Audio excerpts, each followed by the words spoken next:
के आज के अंक में आपका स्वागत है। पहले डालते हैं एक नजर आज की प्रमुख खबरों पर।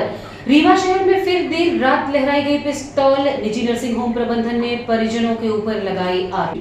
हिनौता मुरुम कांड के एक और आरोपी ने किया सरेंडर, कहा 1998 से चल रहा विवाद, जबरन औरतें मुरुम के नीचे घुसी। अलग अलग सड़क दुर्घटनाओं में 2 युवकों की मौत, एक गंभीर रूप से घायल और चोरी के संदेह पर एक ही परिवार के लोगों को दी गई तालिबानी सजा। इन खबरों को आगे हम विस्तार से देखेंगे। बहुचर्चित हिनौता मुरुम कांड में नया मोड़ सामने आया है। अब आरोपी पक्ष ने अपनी सफाई पेश की है और एक और आरोपी ने आज न्यायालय में आत्मसमर्पण किया है। हिनौता मुरुम कांड में अब दूसरे पक्ष ने भी अपनी बातें सामने रखी हैं।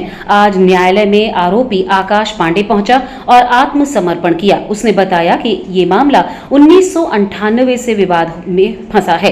साझे की जमीन है जिसमें हमारा घर बन रहा था, जिसके लिए लाल मिट्टी लाई जा रही थी। रास्ते में पेड़ में पानी भरा होने के कारण डंपर फंस गया, तो डंपर मालिक ने कहा कि इसमें से कुछ मुरुम निकालना पड़ेगा, तभी गाड़ी आगे बढ़ पाएगी। इस बीच आशा, ममता, मंजू, निशा और शिवेश पांडे आए और विरोध करने लगे।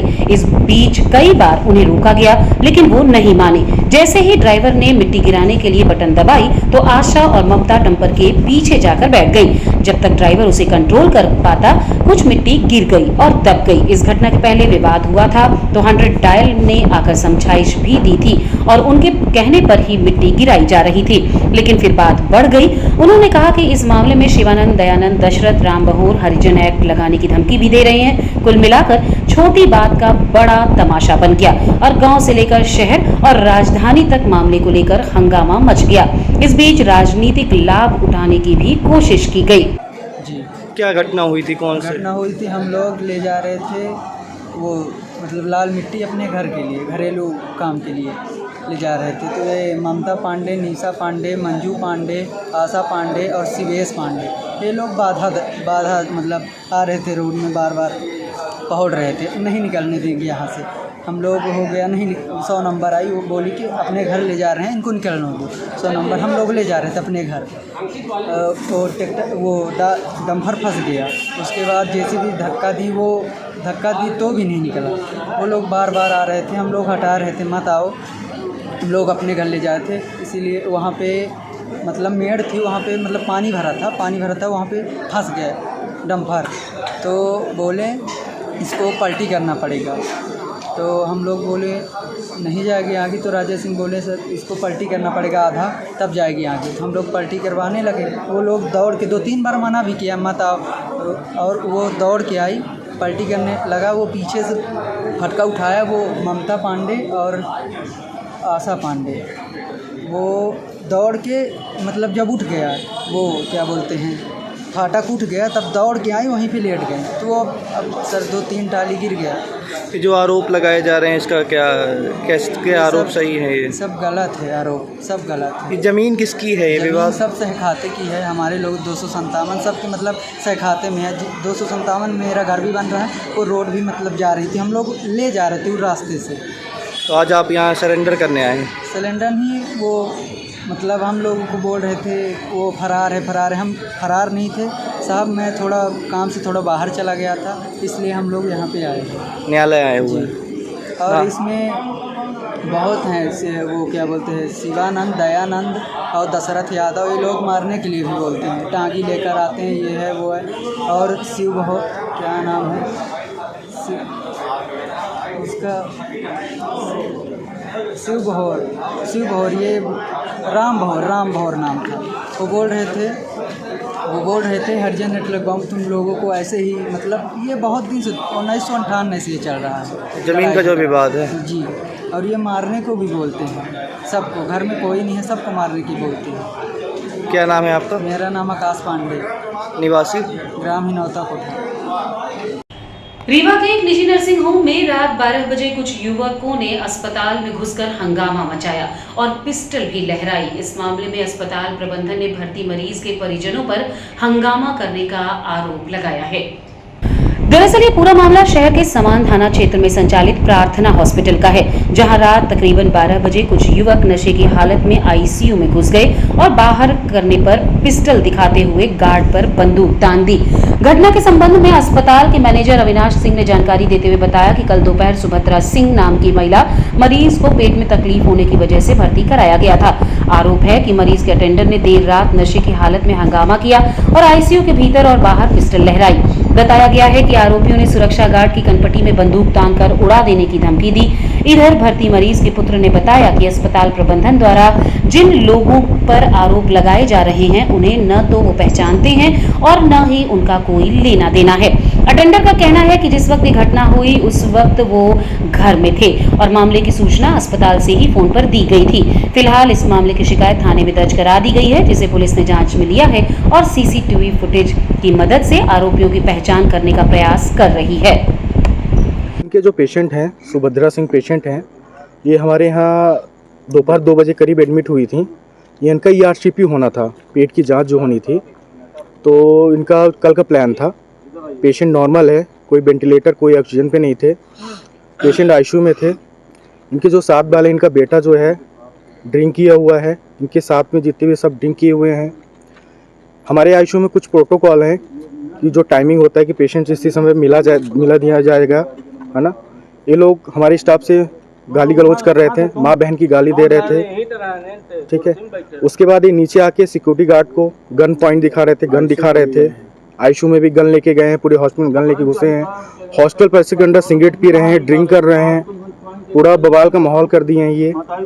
इसके बाद हमने पुलिस को इन्फॉर्म किया। पिस्टल भी दिखाए हैं, कारतूस भी दिखा रहे थे, सिक्योरिटी गार्ड को धमकी भी दे रहे थे कि हम ठोक देंगे, ये कर देंगे। ये रात को 12:30 बजे करीब है। हाँ, आपने इसकी शिकायत की है? हमने पुलिस में समान थाने में शिकायत किया, पुलिस आई है, अभी एक्शन ले रही है। ये कहाँ के रहने वाले हैं, क्या कुछ? ये लोग सिरमौर के रहने वाले हैं, लाल गांव के रहने वाले हैं। यहाँ 2 बजे करीब एडमिट किए थे। जो पिस्टल दिखा रहे थे वो टेंडर के साथ में थे क्या? हाँ, टेंडर के साथ में थे, उनके भाई हैं, बट वो फरार हैं। अभी गाड़ी से गन फायर कर रहे हैं यहाँ पे, स्विफ्ट डिजायर से फायरिंग हुई है क्या? फायरिंग कर रहे हैं यहाँ पे, स्विफ्ट डिजायर से घूम रहे हैं। क्या नाम है आपका? मेरा नाम अविनाश सिंह है। हॉस्पिटल है कौन सी? ये प्रार्थना हॉस्पिटल है, मैं वहाँ का ऑप्स मैनेजर हूँ। किसके हॉस्पिटल? ये हमारे यहाँ डॉक्टर प्रिया शर्मा हैं, उनके हॉस्पिटल संचालिका है वो। जो यहाँ पे मुद्दा क्या, मैं अभी घर में था, मेरे पास अचानक से फ़ोन आया कि प्रार्थना हॉस्पिटल से कि आपकी माताजी एडमिट हैं, कोई आया हुआ है और विवाद कर रहा है क्या कैसे। तो मैं अचानक पहुंचा। जब यहाँ पहुंचा तो देखा तो मेरी माताजी चूँकि आईसीयू में थी और उनको बाहर निकाल के रखे हुए थे। मैंने देखा, पूछा क्या कैसा मैटर है, तो बोले ऐसा ऐसा कोई आपके और सहयोगी आए थे और वो लोग ऐसा विवाद कर रहे थे। मैं बोला कि मैं तो वाइफ थे, तो हम लोग घर चले गए थे। मुद्दा ये था कि क्या था कि सुबह हम लोगों ने दिखाया लोकोस तिवारी डॉक्टर साहब को, तो उन्होंने बोला कि बहुत सीरियस है तुम्हारी माताजी, इनको ले जाके आप प्रार्थना हॉस्पिटल में एडमिट करो और इनके गाल ब्लाडर जो पत्थरी हो नली में फंस गई है कहीं। तो उनका ठीक है भाई। हम लोग तुरंत लेके प्रार्थना हॉस्पिटल गए। वहाँ पे गए तो तुरंत जैसा कि प्राइवेट हॉस्पिटल में होता है, मतलब तुरंत यहाँ पैसे जमा करो, वहाँ पैसे, यहाँ 10,000 जमा करो, यहाँ 5,000, यहाँ 18,000, यहाँ 20,000, 25,000, इस तरह करके मतलब उन्होंने 70-80 हज़ार रुपये उसे जमा करा लिए। फिर बोले MRI कराओ, ये कराओ, ऐसा कराओ, ये वो सारी चीज़ें, ये चीज़ें हुई। मतलब सुबह से मतलब 12 बजे से लेकर अभी तक में लगभग 80,000 रुपये उसे जमा करा लिया गया। अब क्या हो लास्ट टाइम कि फिर बोले कि MRI कराने जाओ। संजय गांधी गए थे, MRI कराने गए, वहाँ गए, MRI करा के लाए, उसकी रिपोर्ट सारी चीज़ें आई, दवाई, मतलब बोले रात में ही ऑपरेशन करना पड़ेगा और ऐसा ऐसा मैटर है। अब हम लोग ये था कि ICU में एडमिट किए थे और मतलब मैं और वाइफ थे और मेरे भाई थे। हम लोग घर चले गए, भाई का ICU में एडमिट है तो बाहर काहे करोगे, पीछे घर है हम लोगों का। जब गए वहाँ तो लगभग 1-1.5 घंटा पहले, मतलब जस्ट 2-2:30 बजे के पास फ़ोन आया कि बोले आपके कोई परिजन आए हुए हैं और विवाद कर रहे हैं, ऐसा ऐसा मैटर है। बोले हम लोग तो घर में हैं, ऐसा कैसे हो सकता है। वो लोग कुछ आरोप लगा रहे थे पिस्टल से। पिस्टल क्या है, मतलब पिस्टल कोई मरीज को एडमिट करने पिस्टल लेके जाता है? ICU में मेरी माँ एडमिट है, पिस्टल लेके कोई जाएगा? अब कौन किसका क्या, देखिए क्या है कि एक मरीज के साथ 70 आदमी आते हैं और मुझे क्या मालूम, मैं और वाइफ थे और मेरी बुआ थी, दादी थी, सब कुछ था। मैं घर चला गया, मैं सो रहा था आराम से। मैं सोचा, और ये सोचिए पहले ये लोग इतने मतलब दुष्ट आदमी हैं कि इन लोगों ने मुझसे ब्लैंक पेपर में और सारी चीज़ों में साइन कराई कि आपकी माताजी क्रिटिकल कंडीशन है, ये बचेंगे नहीं और इनका बचने का चांस कम है, पैसा जमा कीजिए। मुझसे बोले 70,000 जमा कीजिए। तो मैंने बोला अभी मेरे पास 50,000 ही हैं, सुबह जमा कर दूंगा।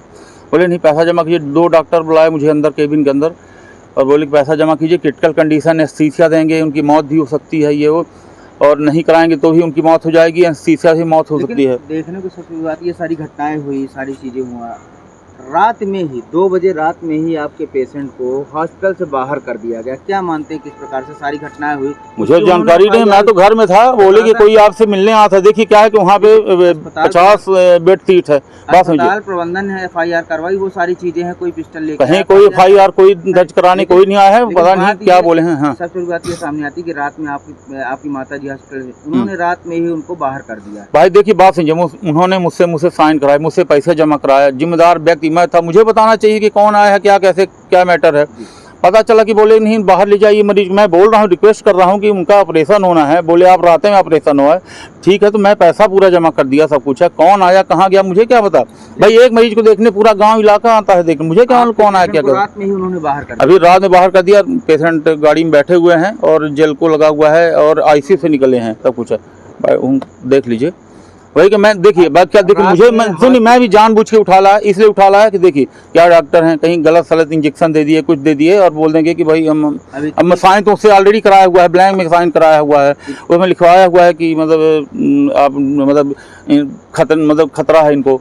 इतनी रात में आप थाने के बाहर हैं, पेशेंट आप साथ मिले हैं, देख लीजिए वालों ने बाहर कर दिया, क्या मानते किसकी नहीं। लापरवाही? इनको देखिए अब उनके हाथ रखना तो मुमकिन नहीं है। और बोल रहे वो लोग बोल रहे, और फिर दूसरी चीज़ विवाद करने में भी उतारू थे कि मतलब विवाद किस चीज़ में थे। तो मैं बोल के भाई विवाद काहे करूं, अभी क्या है कि भाई लोग 25 लोग हैं, मैं 2-4 लोग हैं, तो विवाद भी संभव नहीं है, न करना भी नहीं चाहिए, क्योंकि मैं मजबूर, मेरी माता जी बोल भी रहे थे कि हम पेशेंट को सुबह ले जाएंगे। मैं बोल भी रहा था कि भाई मैं जो भी जैसा आया मुझे नहीं मालूम है, आप CCTV फुटेज में जो भी जिम्मेदार है उसको आप कार्रवाई करिए। मैं तो ये बोल रहा, पैसे मैंने जमा कर दिया है, मैंने साइन कर दिया, आप उनका ऑपरेशन करिए, उनको रखिए। उसके बावजूद भी उन्होंने रात में ही उन्होंने बाहर कर दिया। तो नहीं, प्राइवेट हॉस्पिटल का गब्बर वाली पिक्चर अगर आपने देखी होगी वही कहानी है। मुझसे 1 लाख रुपए बोल रहे थे, मगर मैंने बोला कि भाई मैं 45,000 रुपये जमा कर रहा हूँ, उसके पहले 25 जमा कर दिया हूँ। पुलिस को सूचना मिली थी कि एक पेशेंट के साथ आए हुए कुछ युवक थे और किसी बात से उनका वहाँ पे हॉस्पिटल में उनका विवाद हुआ, और उस विवाद के बाद फिर उन्होंने वो पिस्टल वगैरह अवैध असलहा उन्होंने दिखाया है, और जो सिक्योरिटी गार्ड था उसको वो साइज किया था, जिस मतलब ऐसा प्रतीत हो रहा कि भय कारित करने का प्रयास उनके द्वारा इसमें किया गया है। उनको चिन्हित किया जा रहा है और हॉस्पिटल से एक आवेदन मिला है, उनको बुला के FIR वो करने आ रहे हैं, और जो भी लोग इनमें चिन्हित होंगे, जो लोग इन्वॉल्व होंगे, और यदि अवैध असला है तो उसमें उस प्रकार से उसमें कार्रवाई की जाएगी, और जो ऐसे लोग हैं दोषी पाए जाएंगे उनके खिलाफ उनको गिरफ्तार करके अग्रिम कार्रवाई की जाएगी उनके खिलाफ।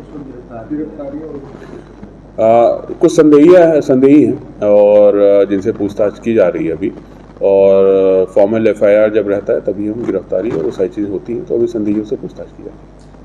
मनगवा थाना अंतर्गत एक बाइक सवार बस की चपेट में आ गया, जिसे इलाज के लिए संजय गांधी अस्पताल में भर्ती करवाया गया है। घटना के संबंध में मृतक के परिजनों ने बताया है कि धीरेन्द्र कलगवा थाना अंतर्गत कथरी का रहने वाला था और देवता लाभ जा रहा था। जब वो जरा के पास पहुंचा तो उसकी टोपी हवा में उड़ गई, जिसे उठाने के लिए वो लौटा और नीचे झुका। तभी तेज रफ्तार से आ रही बस ने उसे ठोकर मार दी, जिससे वो गिर गया। लगभग 100 किलोमीटर की दूरी पर जा गिरा, जिससे वो गिर गया और 100 मीटर की दूरी पर जा गिरा। हालांकि बस चालक ने बस रोक ली। घटना के बाद में घायल को संजय गांधी अस्पताल पहुंचाया गया, जहां उसकी इलाज के बाद छुट्टी हो गई। तो साइड में खड़ा करके टोपी उठाने लगे। जैसे उठा कर ले चले तो बस वाला उस साइड काट के इस साइड आया, इस साइड आके ठुकराया, कन्हेर के वहाँ तक ले गया 10 कदम। तो बस कौन किस नाम से थी? अब ये तो मेरे को नहीं पता। ये जो साथ नहीं भाग नहीं गया, खड़ा था। जो साथ में भी मेरे अंकल जी हैं, अंकल जी बाहर हैं, तो सही से बताएंगे, हम नहीं से साथ में। हाँ वो बाहर हैं, बाइक ताके हैं। कहाँ की घटना? ये मनगवा के पास जा रहा है जी। ये 1:30 बजे के लगभग। गंभीर हालत में है जी। उनको छुट्टी दे रहे हैं? जी छुट्टी दे रहे हैं। रहने वाले कहाँ? कठेरी। कठेरी जी मनगवा कठेरी। जी। कहाँ से कहाँ जा रहे थे ये देव चलाया जा गोविंदगढ़ के खंडों से दर्शन कर लौट रहे युवकों की बाइक से ट्रैक्टर से टकरा गई, जिसमें से 2 युवकों की जान चली गई जबकि एक का इलाज जारी है। घटना के संबंध में मृतक के परिजनों ने बताया है कि बीती रात सुशील, राजीव और कन्हैया गोविंदगढ़ के खंडों दर्शन करने गए थे, वहां से लौट रहे थे। रास्ते में एक ट्रैक्टर से टकरा गए। रात का समय था और ट्रैक्टर में एक तरफ की लाइट नहीं जल रही थी। वहीं ट्रैक्टर में लगे कल्टीवेटर के क्लच व्हील में फंसकर गंभीर रूप से घायल हो गए, जिन्हें इलाज के लिए संजय गांधी अस्पताल पहुंचाया गया है, जहां सुशील बहरिया और राजीव दाहिया की मौत हो गई, जबकि कन्हैया का इलाज चल रहा है। एक्सीडेंट में बाइक बुरी तरह से क्षतिग्रस्त हुई है, जिससे अंदाजा लगाया जा रहा है कि दोनों ही वाहन काफी तेज गति में रहे होंगे। क्या नाम है आपका? राम नारायण बहेलिया। ये आपके बच्चे कम हो गए हैं, क्या घटना क्या हुई? हो गया मोटरसाइकिल से एक्सीडेंट हो गए साहब। गोविंदगढ़ गए हैं, लौटे आवर रहे हैं मोटरसाइकिल ट्रैक्टर से। ये कहाँ पास घटना हुई है? या कपिला धुरी दादा के खेत के पास, रानी तालाब बांध बोला जाता है वहीं के पास। ट्रैक्टर से गिर गए। हाँ। कितने लोग थे मोटरसाइकिल? मोटरसाइकिल में 3 आदमी रहे साहब, एक ही माही। खत्म कितने लोग हो गए? खत्म हो गया हमारा बच्चा सुशील,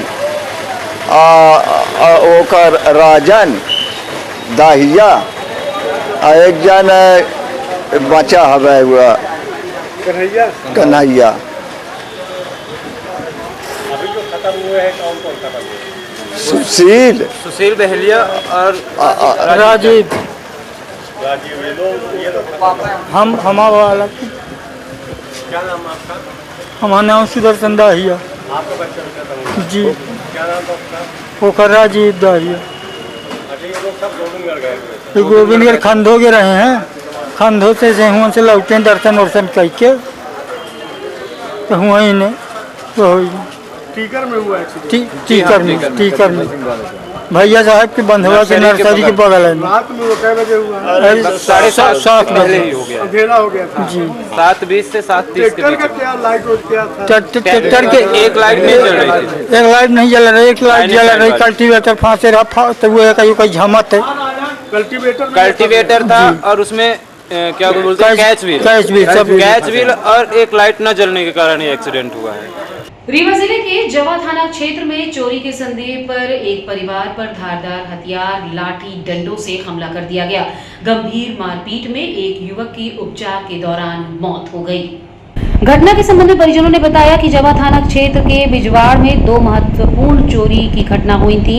चोरी के संदेश में मंगलवार को शाम आरोपियों ने एक परिवार का अचानक हमला कर दिया। मारपीट की इस घटना में राजू बसोर नामक युवक की आज उपचार के दौरान मौत हो गई। इसके बाद अस्पताल परिसर में ही परिजनों ने जमकर हंगामा किया। परिजनों ने बताया कि 2 महत्वपूर्ण व्यक्ति बुधनी बंसल के यहाँ चोरी की घटना हुई थी, जिसके संदेह में आरोपियों ने राजू बसोर पर हमला कर दिया। इस दौरान बीच बचाव करने आए राजेंद्र बसोर, गुलाब और राजा बंसल के ऊपर भी मारपीट हुई, जिसमें राजू बसोर की आज उपचार के दौरान मौत हो गई। परिजनों का कहना है कि आरोपी नरेश बंसल, शिव प्रसाद बंसल, अर्जुन भीम सहित आधा दर्जन लोगों के खिलाफ थाने में शिकायत दर्ज की गई, लेकिन कोई कार्यवाही नहीं हुई। परिजनों का आरोप ये भी है कि पुलिस ने 50,000 की राशि आरोपियों से लेकर मामले को दबाने का प्रयास किया है और आरोपियों की गिरफ्तारी नहीं की गई। लोगों को फालतू चोरी लगा करके अपने और बेटों को इकट्ठा करके मारपीट करवाई थी। जी। चोरी कब हुई थी, किस तारीख को? 2 महीना पहले 27 तारीख को। किसके यहाँ हुई थी? राजा की दादी के पास। तो अब मारपीट कब हुई आप लोग के साथ? परसों मंगलवार को। कौन कौन घायल है? इसमें राजा घायल है, हम घायल हैं, सनी और पापा का नाम है राजेंद्र भी घायल है। मारपीट करने वाले आरोपी कौन थे? मारपीट करने वाले लाला है, अर्जुन है, भीम है, शिव प्रसाद है और लाला के लड़का के नाम धीरज, राहुल और बुधनी। थाने में रिपोर्ट लिखाई थी आप लोग? जी हाँ, थाने में रिपोर्ट लिखाए हैं, जवा थाने में। वहाँ भी पैसा कौड़ी दे करके कोई सुनाई भी नहीं हो रही। कौन खत्म कौन हुआ है? राजू भी खत्म हो गया। अरे पूरे उनको लाठी से यहाँ पूरा मजबूत खपड़ी फाड़ गई। मतलब खून नहीं निकला है, अंदर खून राजन, राजू के पिता का नाम राजन बंसल, बिजवार रहने हैं, जवा थाना भवन पंचायत। और रुकेंगे एक छोटे से विराम के लिए, आप बने रहिए रीवा 24 न्यूज के साथ। हड्डी जोड़ एवं रीढ़ रोग तथा स्त्री रोग एवं प्रसूति रोग का इलाज एक ही छत के नीचे। विघ्नहर्ता hospital and trauma centre, hotel landmark के पास, रतहरा, रीवा। डॉक्टर संतोष सोनी, पूर्व चिकित्सक, बॉम्बे हॉस्पिटल, मुंबई। हड्डी जोड़ एवं रीढ़ रोग विशेषज्ञ, छोटे चीरे एवं दूरबीन विधि द्वारा हाथ तथा पैर की हड्डियों का ऑपरेशन। गठियाबात, जटिल एवं बिगड़े हुए फ्रैक्चर का बेहतर इलाज करते हैं डॉक्टर संतोष सोनी। विघ्नहर्ता हॉस्पिटल ट्रॉमा सेंटर में ही स्त्री एवं प्रसूत रोग विशेषज्ञ डॉक्टर शैलजा सोनी भी उपलब्ध हैं, जिनकी देखरेख में नॉर्मल डिलीवरी, सिजेरियन ऑपरेशन एवं बच्चेदानी से संबंधित ऑपरेशन की बेहतर सुविधा। संतानहीन दंपत्ति तत्काल संपर्क करें। विघ्नहर्ता hospital and trauma centre, hotel landmark के पास, रतहरा, रीवा। सुविधाजनक एवं सफल इलाज हेतु आज ही संपर्क करें। विघ्नहर्ता hospital and trauma centre, hotel landmark के पास, रतहरा, रीवा। मोबाइल नंबर 7828781983 अथवा 8462956774 पर। अपराधों को लेकर आईजी की सख्ती का शहर में असर देखने को मिला है। 24 जुलाई की आधी रात पूरे शहर की पुलिस सड़क पर उतरी और सार्वजनिक स्थलों पर नशाखेड़ी करने वालों की धरपकड़ करते हुए समझाइश भी दी गई। एएसपी अनिल सोनकर के नेतृत्व में शहर की सभी थानों की पुलिस ने शहर में बुधवार की रात धरपकड़ शुरू की। पुलिस टीम ने लाडली लक्ष्मी पथ पर आकस्मिक दबिश दी तो यहां की सड़क बियर बार बनी हुई थी। लोग अंधेरे में अपने वाहन खड़े कर जाम छलका रहे थे। जैसे ही पुलिस पहुंची तो उनके होश उड़ गए। महफिल का काफी सामान उनके पास से मिला। कुछ तो पुलिस की गाड़ी देखकर शराब छोड़कर भाग दिए, जिनको पुलिस ने कुछ दूरी तक दौड़ाया भी। समीप स्थित न्यू साइंस व मॉडल साइंस कॉलेज के मैदान सहित आसपास के दूसरे सुनसान इलाकों में भी कई लोग शराब की महफिल जमाकर बैठे हुए थे। जैसे ही पुलिस पहुंची उन्हें भगा दिया। पुलिस ने बीहर नदी के पुल तक नशेड़ियों की धरपकड़ की। इस दौरान दर्जन भर युवक पुलिस के हत्थे लगे, जिनको कार्यवाही के लिए थाने भेजा गया है। ये कुछ शिकायतें मिलती रहती हैं कई बार कि जो ऐसे रोड हैं, गलियां हैं जो बाद में रात में सुनसान हो जाते हैं या मैदान में सुनसान हो जाते हैं, वहाँ पे असामयिक तत्व वहाँ पे नशा करते हैं और कई बार गंभीर वारदातें भी होने की संभावना से इनकार नहीं किया जा सकता। कुछ वारदातें भी हुई थी। इसको लेके आई सर, डीआई सर और मेरे द्वारा सभी को निर्देशित किया गया था और इसमें एडिशनल एसपी के द्वारा पूरी टीम बना के और ऐसे जो चिन्हित हमने स्थान किए हैं, करीब 40 चिन्हित किए हैं और उन प्रमुख स्थानों को हम रैंडमली कभी किसी दिन किसी समय भी उसको चेक करेंगे और वहाँ पे जो भी इस प्रकार से अवैध असामाजिक तत्व पाए जाएंगे उनके खिलाफ उसमें कार्रवाई की जाएगी और ये अभियान लगातार उसमें जारी रहेगा। सर, जो दारू की दुकानें हैं उसके अगल बगल और दारू के जो दुकान है संचालक ही तय दे के वहाँ पे दारू लगाया अवैध तरीके से। अभी एक संचालक के खिलाफ अभी हमने कार्रवाई की थी सिविल लाइंस में और ऐसे जो भी अगर जो ठेके हैं जिनके और अगर वो अवैधानिक तरीके से अहाते जैसा कुछ संचालन कर रहे हैं तो उनके खिलाफ उसमें कार्रवाई की जाएगी और उसमें हम विभाग को भी लिखेंगे कि ऐसे लोगों का जो लाइसेंस है उसको उस हिसाब से उसमें कार्रवाई की जाए। समान थाने क्षेत्र निश्चित रूप से एक जो वाइन शॉप है उसके सामने फिर उसके और रोड के उस किनारे भी कई लोग इकट्ठा हो जाते हैं। पुलिस जब कड़ाई करती है तो उस समय थोड़ा कम हो जाते हैं। बीच में अगर मौका नहीं मिल पाता है, लॉ एंड ऑर्डर में पुलिस बिजी हो जाती है, किसी अन्य चीज़ में फोर्स कम होता है तो वापस से वहाँ इकट्ठा होना शुरू हो जाते हैं। ऐसे लोगों को लगातार ऐसे रैंडमली उनको चेक किया जाएगा, उनको घेर के उनके खिलाफ जो इस प्रकार से अवैधानिक कृत करें उनके खिलाफ सुसंगत धाराओं में इसमें कार्रवाई की जाएगी और सभी से अपील भी है कि जो चीज़ें प्रतिबंधित हैं, जो कार्य प्रतिबंधित है उसको ना करें। आप अनावश्यक इस तरह के मामलों में आरोपी बनेंगे या अनावेदक बनेंगे तो आपके लिए भी समस्या रहेगी, दिक्कत रहेगी। तो इस तरह की चीज़ों बचें क्योंकि पुलिस को फिर मजबूरी आपके खिलाफ कार्रवाई करनी पड़ेगी। और रुकेंगे एक छोटे से विराम के लिए, आप बने रहिए रीवा 24 न्यूज के साथ। Painting point group of institutions BCI, PCI, AICTE नई दिल्ली व उच्च शिक्षा मध्य प्रदेश शासन द्वारा मान्यता प्राप्त तथा एपीएसयू रीवा और आरजीपीवी भोपाल से संबद्ध painting point group of institutions. हमारे यहाँ नियमित पाठ्यक्रमों में law courses, BA LLB, LLB, LLM, BCom LLB, BBA LLB, management courses, MBA, IT, finance, marketing, HR, BBA, pharmacy courses, D pharmacy, B pharmacy, pharmacy के अलावा BA all group, BBA, BCA, BCom, BSc, CS, PCM, BSc CBZ, BSc biotech, MSc physics, chemistry, computer science व biotech, MA history, sociology, economics, MCom, MSW, PGDCA उपलब्ध हैं। सन 2002 से लगातार आपकी सेवा में तत्पर Pentium point group of institutions. हमारे यहाँ उपलब्ध सुविधाएं, hi-tech infrastructure, highly qualified and experienced faculties, free bus facility for separate boys and girls, 500 computers with high-tech computer lab, AC auditorium, research level biotech lab, free e-library and e-journals। तो हमारा पता याद रखें, हमारा हेड ऑफिस है 24 हेडगेवार नगर, college चौक, रीवा। हमारे college campus हैं Karahiya Simaria road, Rewa और हरदी सिमरिया रोड, रीवा। अधिक जानकारी के लिए हमें इन नंबर्स पर संपर्क करें। अपने बच्चों के उज्जवल भविष्य के लिए संपर्क करें Pentium point group of institutions. 23 जुलाई को बरहदी के रहने वाले इस्लामुद्दीन ने शहर काजी मुबारक हुसैन मंसूरी के विरुद्ध जांच कर उचित कार्यवाही किए जाने के लिए पुलिस अधीक्षक को ज्ञापन सौंपा है, जिस पर आज शहर काजी ने अपनी सफाई पेश की है। 23 जुलाई को बरहदी थाना रायपुर करचुलियान के रहने वाले इस्लामुद्दीन ने एसपी रीवा को ज्ञापन सौंपते हुए बताया कि उनकी पुत्री शाहिदा बानो का विवाह मोहम्मद अजीज पिता निजामुद्दीन ग्राम पोस्ट खौर थाना बिछिया के साथ हुआ था, जिनका वैवाहिक जीवन खुशहाल गुजर रहा था।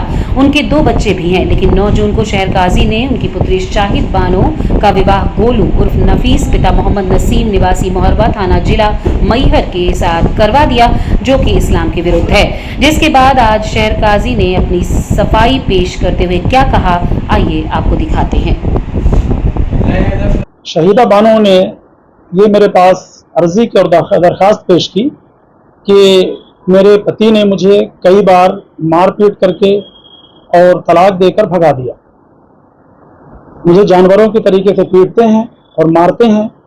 मैं इनके पास नहीं रह सकती हूँ और ये ज़बरदस्ती मेरे पिता उनके पास रहने के लिए मजबूर करते हैं। लेकिन चूंकि कई बार ये तलाक दे चुके हैं, लेकिन लिखित में जब मैं इनसे तलाक मांगती हूँ कि मुझे लिखित में प्रूफ दे दें ताकि मैं कहीं दूसरी जगह निकाह कर सकूं, तो ये मुझे लिखित तलाक देने से इनकार करते हैं। तो काजी साहब, आप जो है मेरे पति से लिखित तलाक दिलवा दें ताकि मैं अपनी ज़िंदगी अच्छे से गुजार सकूं, और या फिर मैं आत्महत्या कर लूं। मुझे 2 में से एक चीज़ की इजाज़त दे दें। तो मैंने उनसे जब पूछा, उनसे दरियाफ्त किया कि भाई आप लिखित तलाक दे दें, और इस मामले में उन्होंने इनकार किया कि मैं लिखित तलाक नहीं दूंगा। इस मामले में जब मैंने तफ्तीश की, और चूंकि ये खौर से रहने वाले हैं, तो उनके सगे भाई मोहम्मद जलील और मोहम्मद यदू, इन दोनों लोगों का बयान लिया और गांव के कई लोगों का बयान लिया। तो उन लोगों ने भी गवाही दी कि मेरे सामने, हम लोगों के सामने मेरे भाई ने कई बार हमारी भाभी को मारा पीटा, अपनी बीवी शहीदा बानो को, और तलाक भी दिया, जिसके पश्चात वो 3 बार यहाँ घर से चली गई और दूसरे शख्स के साथ कई महीनों तक वहाँ रही, और रहने के बाद फिर ये ज़बरदस्ती उनके पिता इस्लामुद्दीन तौबा करवा के किसी से भी और लाकर फिर रखवा देते। हालांकि शरीयत के हिसाब से तलाक के बाद रखवाना दुरुस्त नहीं था। एक तो ये गवाही, दूसरी चीज़ ये कि 2023 में इन्होंने अपना दूसरा निकाह भी चाक घाट फुलवरिया में मोहम्मद हमराज साहब की बेटी सलमा बानो के साथ कर लिया। और वहां जाकर जब ये गए तो वहां ये कहकर वहां निकाह कराया, मोहम्मद अजीज और इस्लामुद्दीन दोनों लोग जाकर ये बोले कि मेरी पहली बीवी खत्म हो गई है, उसके 2 बच्चे हैं, और सलमा बानो की शादी किसी दूसरी जगह हुई थी, उनके शौहर का इंतकाल हो गया था, उनकी भी एक बच्ची है 3 साल की। तो ये बोला कि हम तीनों बच्चों की जो है परवरिश साथ में करेंगे, और हमारी बीवी खत्म हो गई है तो आप निकाह करा दें। उनके वालिद साहब और सलमा ने जो है इस निकाह को कबूल किया और निकाह हो गया। निकाह के बाद जब उन्हें मालूम हुआ कि इनकी दूसरी पहली बीवी जो थी वो जिंदा है और किसी और जगह है, तो इन्होंने जब पूछा, सलमा ने और उनके वालिद साहब ने, कि भाई आप जो है कह रहे थे कि हमारी बीवी खत्म हो गई है, जबकि आपकी बीवी जिंदा है, तो अजीज ने कहा कि मैंने अपनी बीवी को तलाक दे दिया है, वो मेरे लिए मरी बराबर है। तो ये 3 बार पहले भी तलाक अपनी बीवी को मौखिक तौर पर दे चुके, चौथी बार फिर वहां भी जाकर के एक्सेप्ट किया कि मैंने अपनी बीवी को तलाक दे दिया है।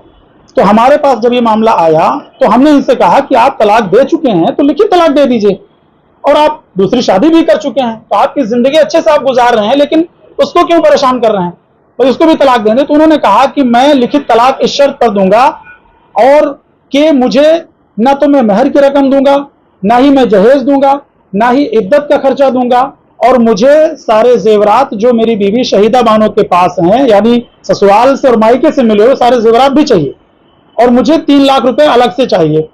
ये सारी डिमांड उन्होंने की। तो मैंने कहा उनसे कि भाई आप महर की रकम माफ कर दें, वो न दें आप तो ठीक है, लेकिन बाकी सारी चीजें वो जायज नहीं है कि आप उनसे 3 लाख का मुतालबा करें, जहेज ना दें और इद्दत का खर्चा ना दें। तो बोले मैं इसके बारे में सोच कर फिर बताऊंगा।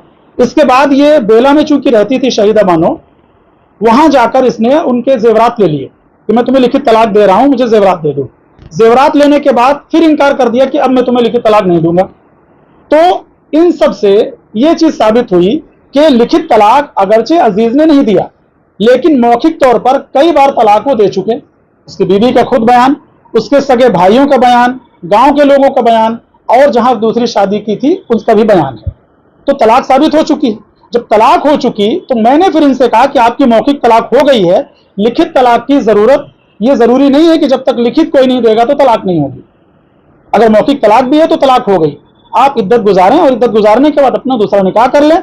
शहीदा बानो ने 3 महीने की इद्दत बेला में गुजारी और गुजारने के बाद दूसरा अपना निकाह करा लिया।